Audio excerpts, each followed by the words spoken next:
cloying stench of aged rust, thick and metallic, clung to the stagnant air of the basement, a constant assault on my senses each time I descended the rotting wooden stairs. This house, ancient and groaning, didn't just harbor dust, it radiated a palpable cold, a silent dread that seeped into my very bones. But it was yesterday, driven by a desperate need to locate a misplaced box, that my gaze fell upon an impossibility, a stark violation of reality. Against the far sweating stone wall, nestled between the looming shadows of worm-eaten bookshelves and precarious stacks of brittle, yellowed newspapers that whispered of forgotten tragedies, stood a door. Not the familiar peeling wood of the other portals in this decaying house, but a monolithic slab of black iron, utterly seamless, devoid of any handle or visible means of opening. Even the suggestion of hinges was absent, the metal merging seamlessly with the cold stone as if it had been birthed from the very darkness. By all that is holy, that door was not there the day before. I possess a visceral memory of every shadowed recess of this subterranean space as I searched. This sudden intrusion, this impossible addition, felt like a jagged shard of ice piercing the fragile membrane of my sanity. My breath caught in my throat as I approached, each step on the creaking floorboards amplifying the oppressive silence. The iron, when my trembling fingers finally made contact, felt preternaturally cold, leaching the warmth from my hand like a grave. There were no seams, no rivets, no indication of its construction. I tapped it tentatively.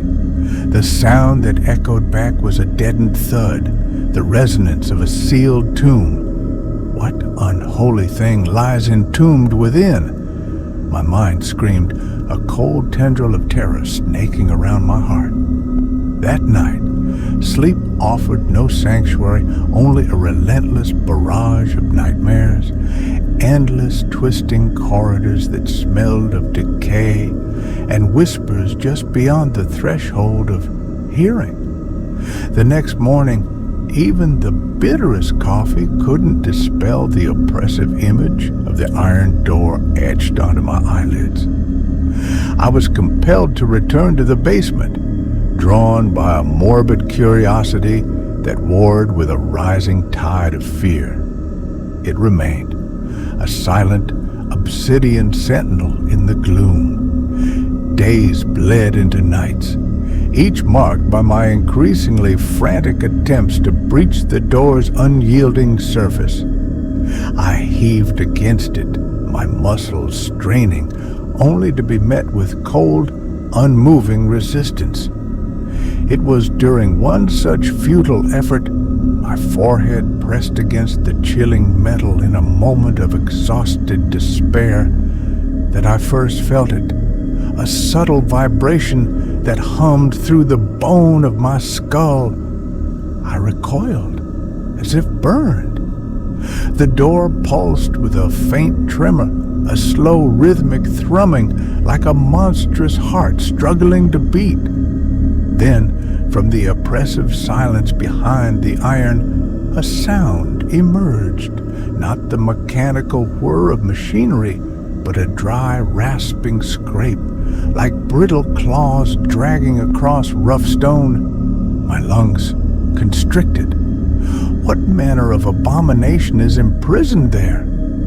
The scraping intensified, growing more frequent, often accompanied by a low guttural moan, as if some tormented entity was clawing its way out. Then came the light, one bruised twilight. As I sat huddled on the damp concrete floor, my gaze fixated on the ominous door. Hairline fractures of luminescence spiderwebbed across its surface. From these impossible cracks seeped a light that defied earthly description, a sickly, pulsating violet like congealed blood under a dying nebula.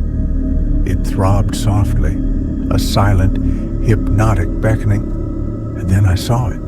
Within the pulsating violet haze, movement, not just a fleeting shadow, but a grotesque silhouette.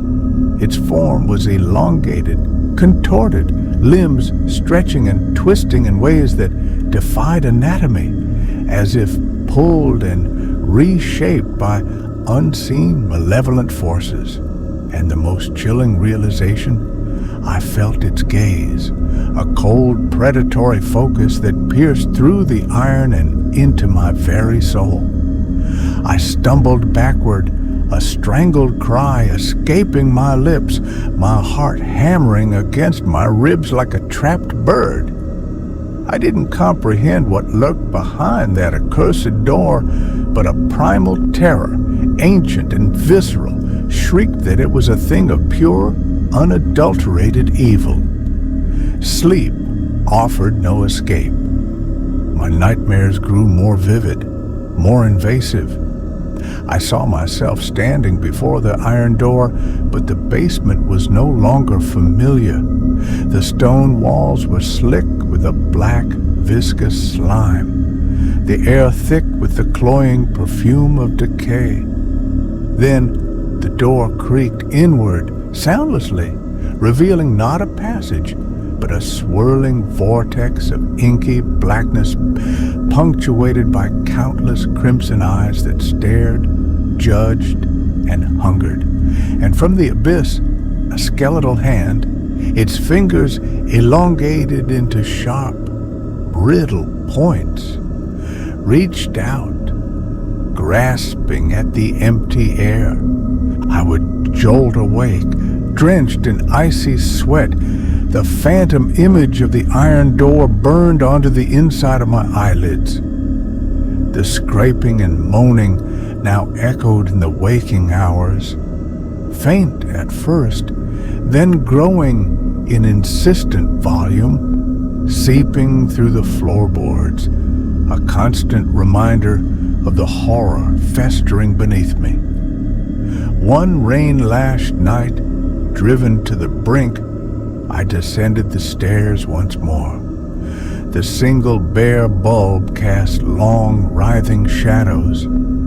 The iron door pulsed with a faint internal light, and the scraping had become a rhythmic knocking, insistent and demanding. My breath hitched.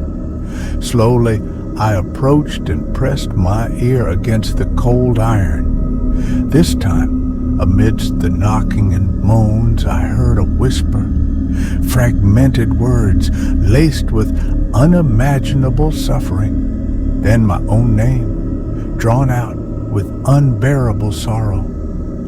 The door vibrated violently, the violet light bleeding from every seam. The stench of rust and decay was overpowering, now mixed with the coppery tang of fresh blood. An icy draft emanated from the door. Against my will, my hand reached out.